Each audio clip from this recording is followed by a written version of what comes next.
오늘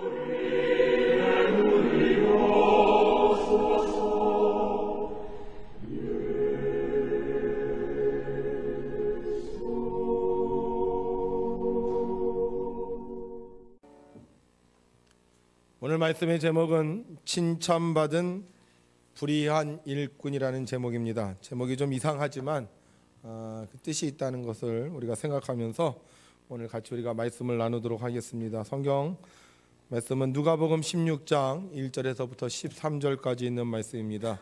저와 여러분이 한 절씩 나누어 교독하도록 하겠습니다. 또한 제자들에게 이르시되 어떤 부자에게 청지기가 있는데 그가 주인의 소유를 낭비한다는 말이 그 주인에게 들린지라.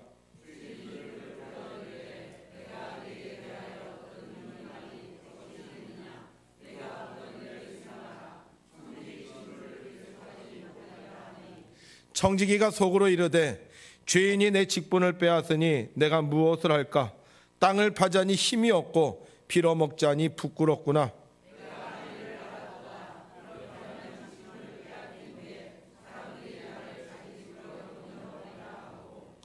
주인에게 빚진 자를 일일이 불러다가 먼저 온 자에게 이르되 내가 내 주인에게 얼마나 빚졌느냐?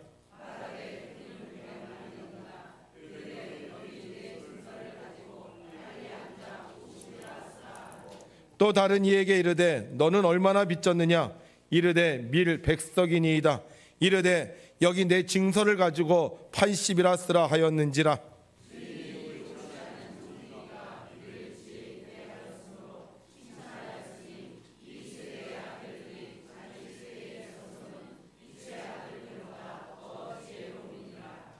내가 너희에게 말하노니 불의의 재물로 친구를 사기라. 그리하면 그 재물이 없어질 때 그들이 너희를 영주할 처소로 영접하리라.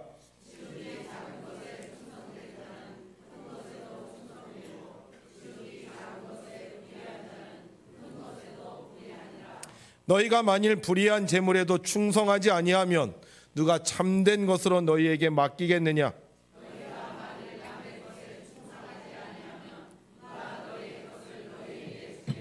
함께 있습니다. 지파인이 두 주인을 섬길 수 없나니 혹 이를 미워하고 저를 사랑하거나 혹 이를 중히 여기고 저를 경히 여길 것임이니라. 너희는 하나님과 재물을 겸하여 섬길 수 없느니라. 아멘. 오늘은 2019년도의 마지막 주일입니다. 아울러 2010년대의 마지막 주일이기도 합니다. 지난 1년 동안 또 지난 10년 동안 열심히 하나님의 뜻을 이루기 위해 수고하신 성도님들의 노력과 수고를 하나님께서 기억하시고 여러분들의 삶을 축복해 주실 줄로 믿습니다.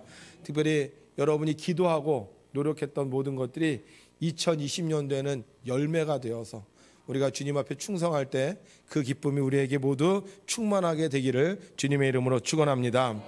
연말연시가 되면 사람들이 많이 모여서 이제 1년을 보내는 그런 모임들을 많이 갖습니다. 그런데 어느 곳에 조폭 두목들이 모여서 이제 연말연시를 보내고 있었습니다. 그들이 모여서 서로 자기 세를 과시합니다. 나는 말이야 세상에서 모든 사람들이 두려워하는 막가파야. 웃기지 마. 나는 지존파야. 지존파가 더 쎄. 야, 옛날부터 용팔이 파를 무시하면 안 돼. 그러면서 서로 자기 파를 막 자랑하고 있었습니다. 그런데 그때 그들이 서로 자기를 막 자랑하고 있는데 이 머리를 쪽진 할머니가 뒤에서 씩 웃고 있는 거예요. 그러자 그 할머니를 보는 순간 이 사람들이 당황했습니다. 뭐지? 저 할머니는? 그래서 물었습니다. 할머니 뭐예요? 그러자 할머니가 그들을 보면서 말했습니다. 난 노파다. 여러분, 우리는 무슨 파입니까? 우리는 할렐루야 파입니다. 할렐루야 할 때 귀신이 쫓겨가고 병든 것이 낫고 문제가 해결될 줄로 믿습니다. 우리 오늘도 두 손 들고 할렐루야로 찬양합니다. 할렐루야. 아멘. 하나님을 찬양할 때 근심, 걱정, 염려, 슬픔 다 쫓겨가고 하나님의 나라가 임하게 될 줄로 믿습니다. 성경을 읽다 보면 잘 이해가 되지 않는 부분들이 있습니다. 도대체 이건 무슨 뜻이지? 왜 이런 글이 성경에 있지? 아무리 읽어도 잘 이렇게 가슴에 와닿지 않는 부분들이 있습니다. 오늘 제가 읽은 성경이 그 중에 한 부분입니다. 제목도 이상하잖아요. 칭찬받는 불의의 일꾼. 원래 칭찬을 받으려면 어떤 사람이 칭찬을 받습니다. 의로운 사람, 착하고 충성된 사람, 죽도록 충성한 사람, 작은 일에 최선을 다한 사람, 끝까지 견디는 사람, 이런 사람이 칭찬을 받는데, 오늘 성경을 읽다 보면 불의했는데도 불구하고 칭찬을 받았다는 거예요. 불의했으면 어떻게 돼요? 꾸중을 듣고 혼이 나고 징계를 받아야 되는데, 오늘 성경에 보면 이상하게도 불의했는데도 주인이 칭찬을 했다는 거예요. 그럼 도대체 무슨 내용일까? 무슨 내용이었는데 어떻게 불의했는데 칭찬을 받았다고 하는 걸까? 오늘 내용을 좀 살펴보겠습니다. 성경에 보게 되면 어떤 부자에게 청지기가 있었어요. 그러니까 주인의 소유를 관리하는 사람이죠. 그런데 이 청지기가 주인의 재물을 낭비했습니다. 주인 것을 가지고 자기가 하고 싶은 대로 했던 것 같아요. 먹을 거를 살 때도 많이 사갖고 자기도 막 챙기고 다른 사람도 막 나눠주고, 입고 싶은 것도 그냥 적당한 거 사면 되는데 좀 비싼 거 사서 입고, 자기 돈은 아닌데 주인 돈인데 어떻게 보면 자기 하고 싶은 대로 막 썼던 것 같아요. 그러니까 사람들이 그걸 보면서 이상하게 생각하는 거예요. 저 사람 청직인데, 저 사람 종인데 어떻게 저렇게 돈을 막 쓰지? 어떻게 저렇게 막 자기가 먹고 싶은 거 다 먹고 살지? 그러다가 주인한테 가서 일렀습니다. 당신의 저 청지기가 지금 돈을 좀 막 쓰는 것 같습니다. 아무래도 꼼꼼하게 주인한테 보고하지 않고 막 쓰는 것 같은 좀 문제가 있습니다 하고 주인에게 고발을 한 거예요. 그러니까 주인이 듣고 보니까 정말 그런 것 같아요. 이 청지기가 막 자기 멋대로 돈을 쓰는 거예요. 그래서 이 청지기를 불렀습니다. 그리고 혼을 내요. 그리고 나서 그 청지기에 말합니다. 이제 당신 일을 정리하시오. 이제 더 이상 내 일 하지 말고 이제는 관두고 다른 일 하시오. 이렇게 얘기를 했습니다. 그런데 청지기가 이 얘기를 들으니까요, 큰일 난 거예요. 지금까지는 직장이 있었고 또 돈을 벌었고 또 심지어는 주인 돈으로 하고 싶은 거 다 하고 살았는데, 지금 직장을 관두면 어떻게 사냐 하는 거죠. 여러분들도 다 직장 생활 하시고 또 농사를 짓잖아요. 근데 갑자기 그러는 거예요. 2019년 12월 31일부로 농사 그 땅에서 못 집니다. 요번에 직장에서 퇴사해야 됩니다. 할렐루야. 어떻게 살지? 내 직장에 쫓겨나면, 나 농사를 못 치면 어떻게 살지? 막 걱정이 되는 거예요. 그래서 이 청지기가 밤을 새면서 고민을 합니다. 어떻게 하면 살까? 어떻게 하면 살까? 직장을 관두고 땅을 파자니, 땅 파는 게 뭐겠어요? 농사겠죠? 농사를 지으려니까 힘이 없고, 그동안 맨날 서무직만 했는데 가서 몸으로 막 일을 하는 게 쉽겠습니까? 또 그렇다고 다른 사람들한테 가서 야, 나 직장 잘렸으니까 좀 나 좀 도와줘라, 이렇게 빌어먹고 살자려니까 이것도 좀 부끄럽고, 그러다가 한 가지 기가 막힌 수를 발견해냅니다. 어떤 수냐? 갑자기요, 사람들을 막 불러 모아. 어떤 사람이냐면 주인에게 빚진 사람들. 자기 알잖아요. 그동안 주인의 돈을 관리했으니까. 그래서 주인에게 돈을 빌려갔던 사람들을 막 불러, 일로 오세요, 일로 오세요. 그리고는 그들에게 빈문서를 주는 거예요. 당신 얼마 빌렸어요? 여기 보니까 당신 1억 빌렸네? 그러면 이거 지우고 5천만 원 빌렸다 그래. 5천만 원. 당신 얼마 빌렸어요? 당신 5천만 원 빌렸네? 이거 지우고 3천만 원 빌렸다 그래. 그러면서요, 주인에게 빌렸던 사람들의 돈을, 문서를 다 위조하고 있어요. 위조하고 있어요. 이게 범죄잖아요. 공문서 위조는 10년 이하의 징역에 처하게 됩니다. 게다가 공문서 위조뿐만이 아니라 지금 뭐예요? 주인의 재산에 막대한 손해를 입히게 돼 있어요. 네, 옛날 법에 의하면 4배의 배상을 해야 되는 거예요. 그러니까 만약에 5천만 원 깎아주면 나중에 2억을 갚아야 되는 거예요. 엄청나게 지금 잘못한 짓을 하고 있는 거예요. 이거 완전히 불법이고요, 완전히 잘못된 내용입니다. 근데 이걸 하고 있는 거예요. 자, 여러분 한번 생각해 보자고요. 1억 빚진 자에게 5천만 원이라고 고쳐 쓰라고 하면, 그 5천만 원이라고 고쳐 쓰는 사람이 어떻게 할까요? 안 됩니다. 이건 불법입니다. 이럴 수 없습니다. 나는 1억을 빚졌기 때문에 나는 1억을 다 갚아야 됩니다. 우리가 정직하게 살아야 됩니다. 이렇게 얘기를 할까요? 아이고, 감사합니다. 내가 그동안 이비 때문에 얼마나 마음을 졸였는데 당신께서 이렇게 은혜를 베풀어 주시니 내가 정말 어떻게 몸둘 바를 모르겠습니다. 내가 무슨 일이 있으면 내가 정말 당신을 돕겠습니다. 아마 머리가 땅에 닿도록 인사를 하면서요 감사했을 거예요. 청지기가 생각하는 거예요. 지금 아직 이루어진 건 아니고 내가 나중에 직장을 관뒀어. 그럼 사람들이 그 소식을 듣고 나를 만났을 때 뭐라고 할까? 아유 저 인간 저거 옛날에 말이야 자기 혼자 잘 먹고 잘 살더니만 아주 그냥 잘 됐다 이럴까? 아니면 지난번에 우리한테 그렇게 은혜를 베풀어 주셨는데 어떻게 살고 계십니까? 힘들진 않으십니까? 어렵진 않으십니까? 그러면서 자기 주머니에 있는 돈을 털어서 나한테 주지 않을까? 생각해 보니까 어떨 것 같아요? 내가 사람들에게 은혜를 베풀면 사람들이 나에게 은혜를 베풀 거라는 생각이 든 거예요. 물론 지금 시대는 힘든 것 같아요. 지금 시대는요 그 사람 뭐 이렇게 빚 갚아줬다고 해서 그 사람이 뭐 감사하거나 고마워하지 않습니다. 나중에 문제가 생기면 아유 잘난 척하더니 잘 됐다 이런 사람들이 많은 시대지만 그래도 예수님 당시 그 시대는 좀 괜찮았던 것 같아. 그래서 이 청지기가 생각을 하고는요 사람들을 불러내서 진짜로요 공문서 위조를 해주는 거예요. 막 빚을 막 이렇게 막 탕감해 주고 있는 거예요. 근데 이걸 주인이 알았어요. 내가 만약에 주인인데 우리 집 하인이 나한테 돈 빚진 사람들을 막 이렇게 빚을 막 깎아줬다. 그러면 제가 어떻게 할까요? 네? 그냥 두지 않을 거예요. 아니 평소에도 내 걸 갖고 그렇게 낭비를 하더니만 막판까지 괴롭혀? 이 악한 종아, 내가 너를 그냥 두지 않으랴. 내가 너를 그냥 내보내려고 했는데 내가 너를 감옥에 쳐놓고 말겠다. 그러지 않겠습니까?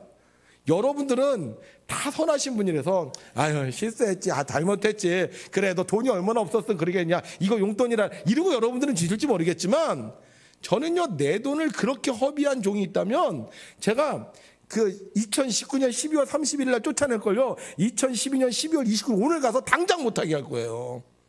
그런데 오늘 성경에 보게 되면 주인이 그 모습을 보고 어떻게 해야 돼요? 칭찬을 했다는 거예요.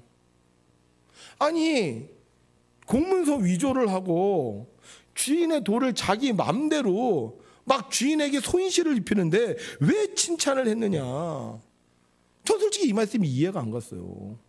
만약 이 말씀이 이런 종이 지혜로운 종이다 그러면 사람들이 그걸 보면서 무슨 생각을 했겠어요? 아, 내가 막판에 뒤집기를 할 수 있구나. 막판에 내가 나갈 때는 이렇게 다 주인에게 손해를 버쳐도 이거 괜찮은 거구나. 이렇게 생각하지 않겠습니까?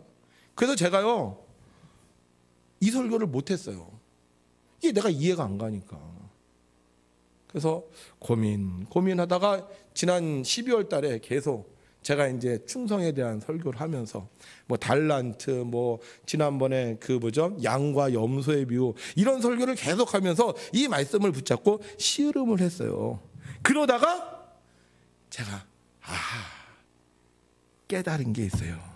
왜 이 불의한 종을 정말로 혼을 내고 감옥에 넣어도 지금 성이 안 차는 이 불의한 종을 왜 하나님은 칭찬하셨을까? 여러분, 여기서 주인은 누구를 상징하고 있습니까? 여기서 주인이 누구예요? 그 부자인 주인이 누구예요? 모르세요? 네, 부자인 종이요. 부자인 주인이 하나님이에요. 제가 그게 생각이 딱 떠오르는 순간요, 이 문제가 해결됐어요. 아, 그 부자가 하나님이셨구나. 만약에 그 부자가 하나님이 아니라면 해결되지 않습니다. 불의한 종은 도적이고 나쁜 사람입니다. 그런데 그 주인이 하나님이면요 다 해결돼요. 왜 칭찬했는지 알게 돼요. 왜 그러냐? 여러분, 하나님은 부자일까요? 가난하신 분일까요? 부자이십니다. 어떤 부자? 엄마 부야면 이럴 때 아멘 하는데 엄마 부자예요. 우리가 상상도 할 상상할 수 없는 부자예요. 그래서 성경이 뭐라고 기록되어 있냐? 함께 읽죠. 시작. 부와 귀가 주께로 말미암고 또 주는 만물의 주제가 되사 손에 권세와 능력이 있사오니 모든 사람을 크게 하심과 강하게 하심이 주의 손에 있나이다. 우리 하나님이여, 이제 우리가 주께 감사하며 주의 영화로운 이름을 찬양하나이다. 나와 내 백성이 무엇이기에 이처럼 즐거운 마음으로 들을 힘이 있었나이까. 모든 것이 주께로 말미암았사오니 우리가 주의 손에서 받은 것으로 주께 드렸을 뿐이니이다. 아멘. 이 말씀은요, 다윗이 성전 건축을 앞두고 모든 보물을 거두어두고 그거를 바라보면서 하는 찬양입니다. 여기 이렇게 많은 게 있는데, 많은 보물이 있는데, 많은 건축물이 있는데, 이게 다 누구 거였다? 이게 주님이었다는 거예요. 이 모든 것이 다 주님께서 주셨다는 거예요. 할렐루야. 주인이요, 누구라고요? 근데 그 하나님은 어떤 부자? 어마어마한 부자라는 거예요. 만약에 저에게요, 어느 날 갑자기 1,000억이라는 돈이 생겼어요.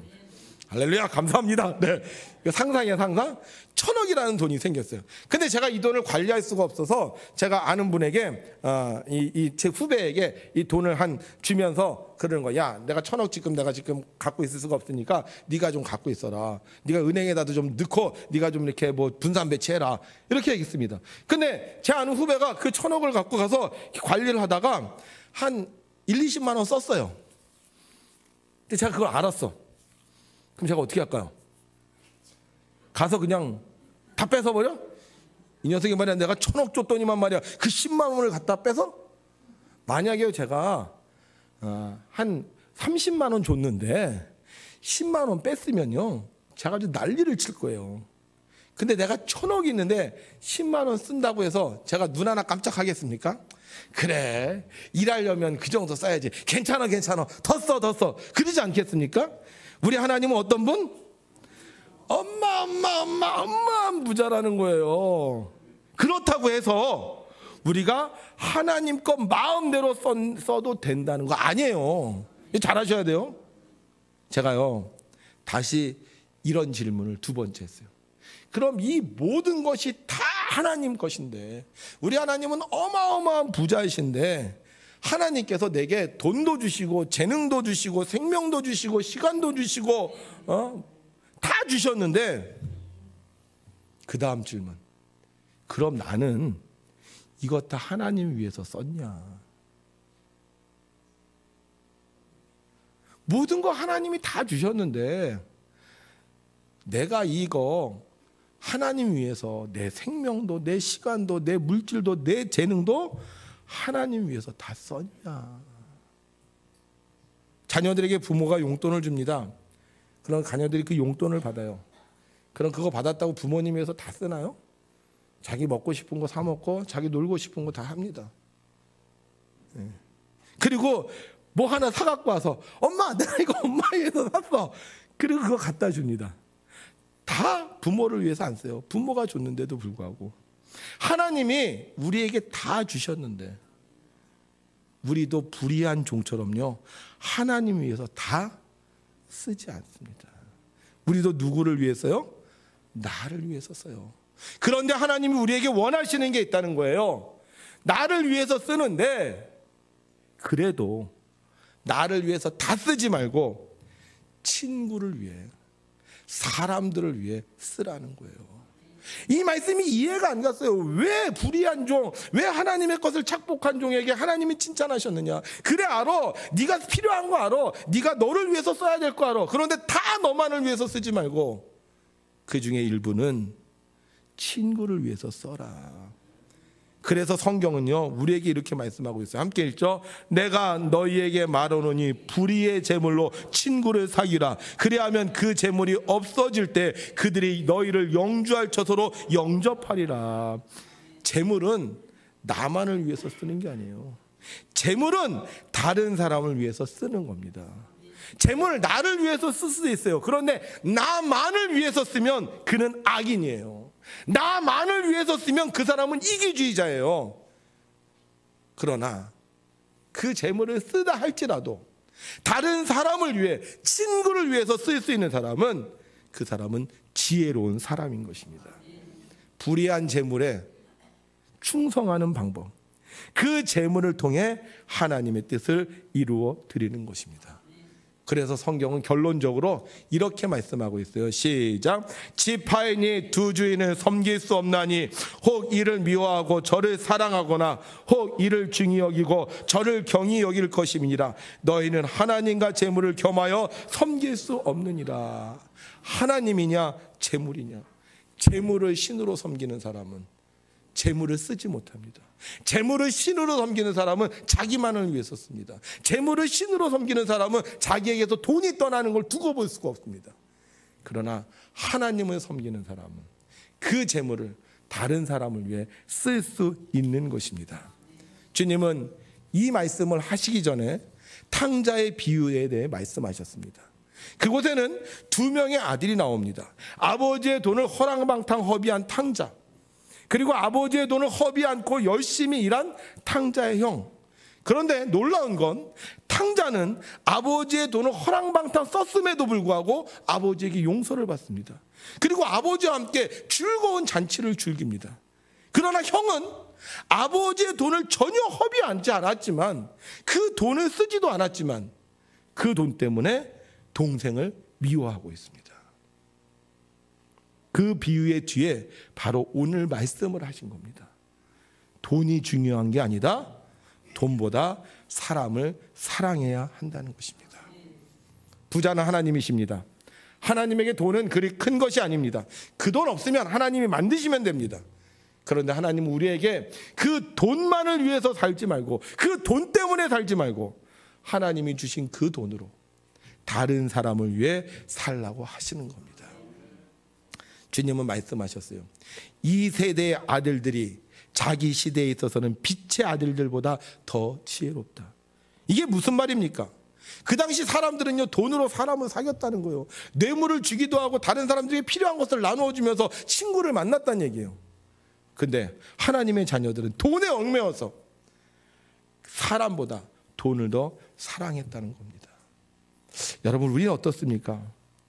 우리 돈을 사랑해서 돈을 꽉 움켜쥐고 그 돈 없으면 못 산다고 하고 살고 있지는 않습니까? 아니면 그 돈을 가지고 하나님의 일을 하고 있습니까? 하나님께서 우리에게 모든 것을 주셨습니다.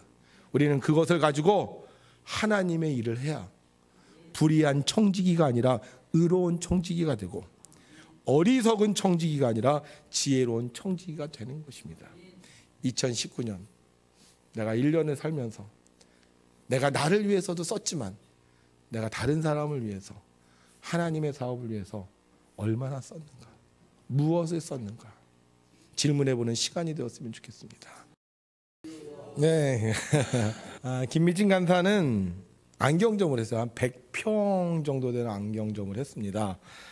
그러다가 빚보증과 더불어서 50억의 빚을 지게 돼요. 그리고 그게 이자가 불어서 다시 50억, 총 100억의 빚을 줍니다. 그리고 그때부터 노숙인의 삶을 살아요. 그리고 너무 힘드니까 불치병까지 걸리죠. 그 간증을 들어보게 되면 아이하고 밥을 먹는데 간장에다 맨날 아이가 엄마, 우리 언제 간장 아닌 거하고 밥 먹을 수 있어? 완전히 밑바닥으로 떨어졌어요. 그러다가 홍성건 목사님으로부터 재정 원칙을 배우게 됩니다. 그리고 자신의 말씀대로 철저하게 삶에 적용해요. 옛날에 하나님 안 믿었던 게 아니에요. 고신 4대. 고신이 뭐냐면 교파 중에 하나인데 가장 보수적인 교파가 이 고신입니다. 고신은요, 주일날 차를 안 타요. 저하고 같이 공부하던 목사님이 부산에 고신 목사님이 있었는데, 이분이 월요일날 우리 학교 와서 공부를 해야 되는데 주일날 차를 못 타는 거예요. 어떻게 주일날 차를 타고 서울을 가냐고. 그래서 주일날 못 타고 월요일날 새벽에 출발하고, 그 정도로 굉장히 보수해요. 근데 그곳에서 4대. 자기도 믿고 아버지 믿고 할아버지 믿고 그 할아버지 아버지가 믿었다는 거예요. 거기서 성경을 몇 번 읽었어요? 250도. 새벽 기도 매일 하고 교회에 있으면 봉사하고. 그런데 그동안은 하나님의 뜻대로 안 살았다는 거예요. 자기 위해서 살았다는 거예요. 자기 위해서 기도하고 자기 위해서 헌신하고 자기 위해서 성경을 읽었다는 거죠. 그러다가 다시 하나님의 말씀을 계시로 이게 내게 주시는 말씀이다 이렇게 받게 되고 그 말씀대로 삶에 적용을 합니다. 그 결과 4년 만에 비청산을 하고 재벌이 돼요. 아까도 얘기했죠. 4개의 사업체를 운영하고 있고 화장품 회사를 하는 것 같더라고. 그리고 약 5천 명의 아프리카 아이들을 계속 돕고 있습니다. 그리고 100개의 교회를 세웠어요. 그리고 얼마 전에도 책을 썼고 두 번째 또 책을 낸 것 같아요. 그리고 더 놀라운 건 사람들이 지금 막 이 김미진 강사의 그 재정학교에 막 몰려들어요. 왜 몰려드는지 아세요? 왜 몰려드는지 아세요? 저도 이 얘기 듣고 야, 그 말씀대로 하면 뭐 벌겠구나? 돈 벌겠구나. 김미진 강사가 하는 말이 있습니다. 성경에서 말하는 복은 어느 한 사람이 부를 많이 갖게 되는 게 아니다. 왕의 재정학교는 내가 복을 받아 내 주변에 가난한 사람이 없도록 할 때 오병이어의 기적, 나누는 삶을 누리게 된다는 것이지 부자 되는 것을 가르치는 학교가 아니다. 근데 지금도 많은 사람들은 하나님의 뜻보다 돈 벌기 위해 산다는 거죠. 하나님이 우리에게 주신 것, 물론 나를 위해 쓸 수도 있습니다.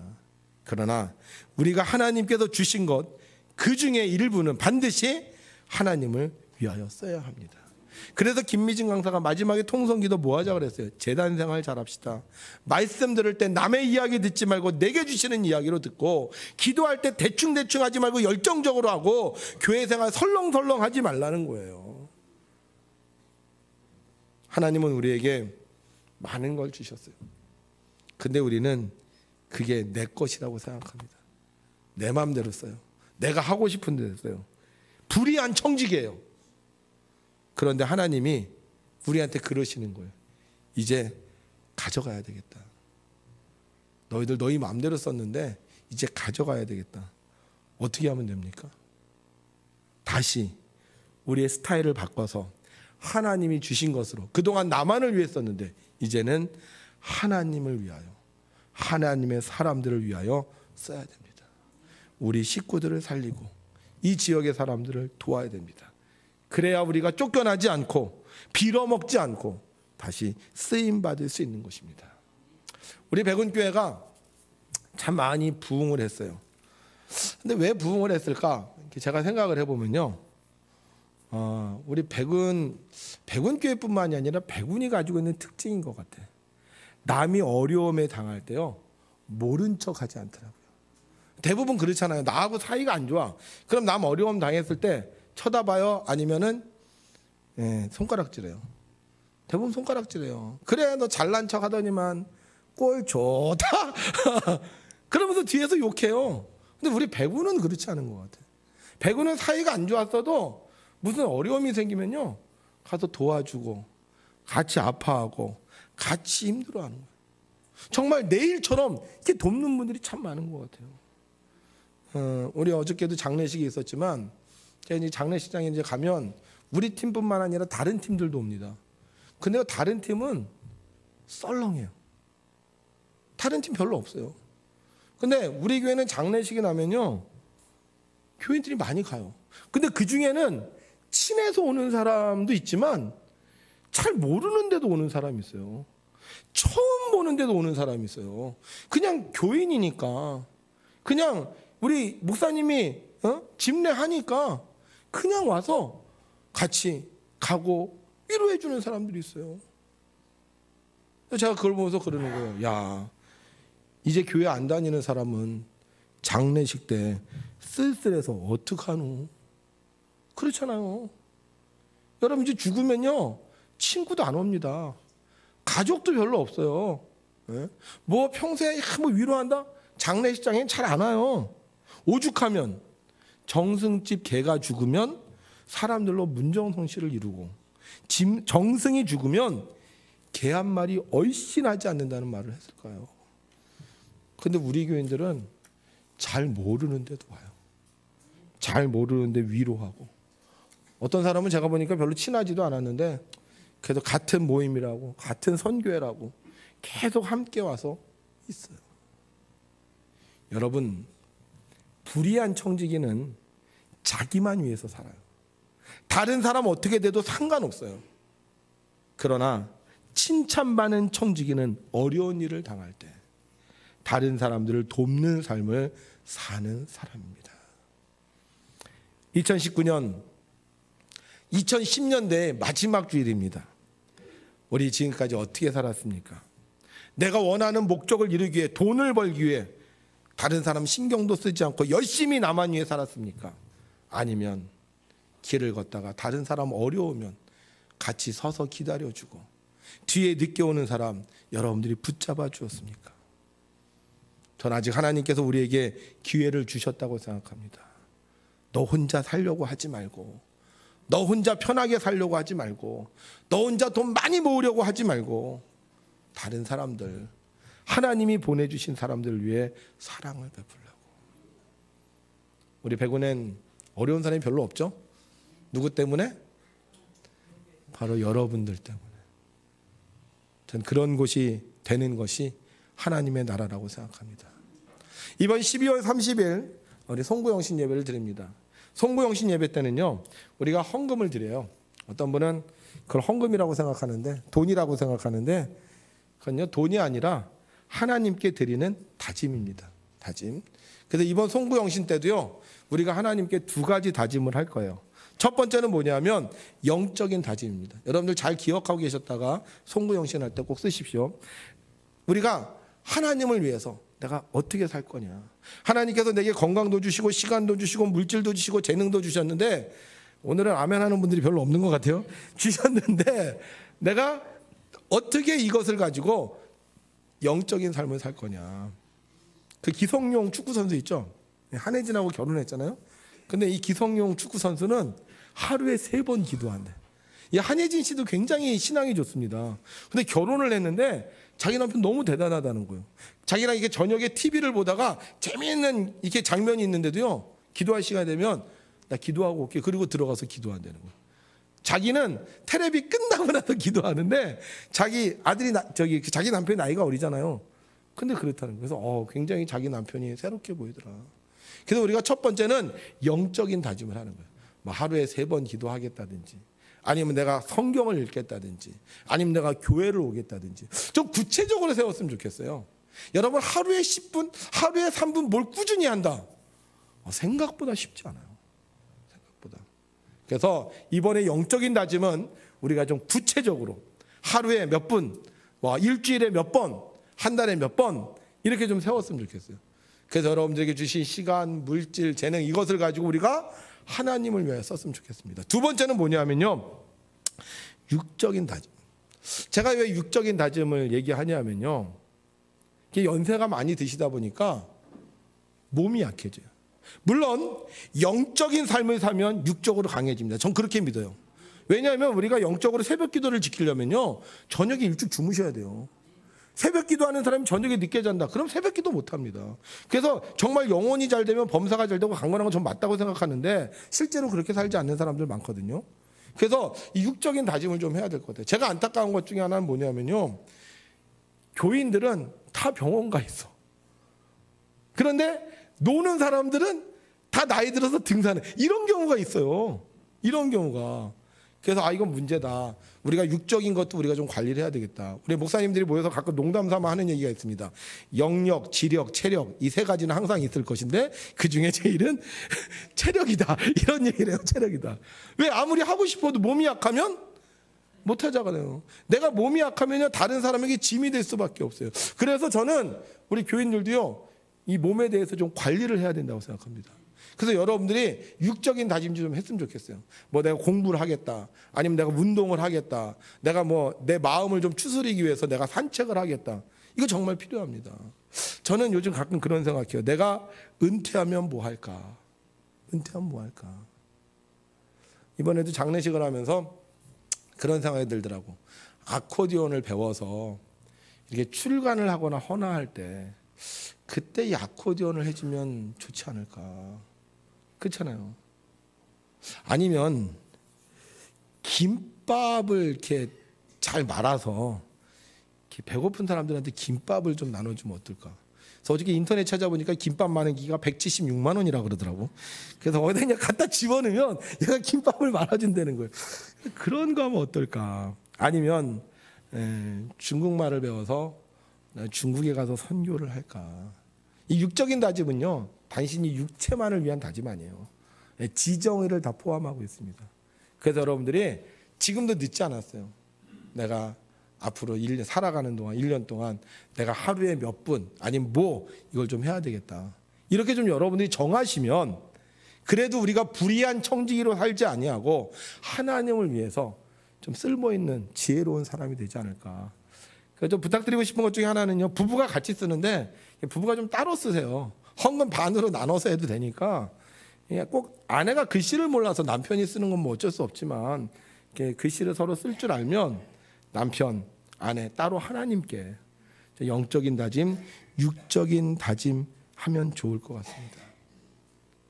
만약 여러분이 이 두 가지로 하나님의 일을 계획한다면 우리가 지난날 살면서 혹시 불의했던 것 있다면 하나님이 용서해 주시고요, 칭찬받는 종이 되게 해 주실 줄로 믿습니다.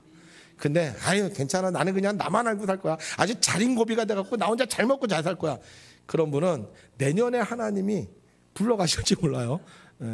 그래서 여러분들이 정말 금년 한 해를 마감하면서 2010년대, 이거 10년 터울로 지금 넘어가는데 2010년대를 마감하면서 내가 2020년도에는 하나님을 위하여 또 하나님의 사람들을 위하여 내가 영적으로 내가 육적으로 이거 좀 드려야 되겠다, 이렇게 다짐하셔서 불의한 종으로 내년에 쫓겨나지 마시고 내년에도 귀하게 쓰임받는 칭찬받는 종들이 되시기를 주님의 이름으로 축원합니다.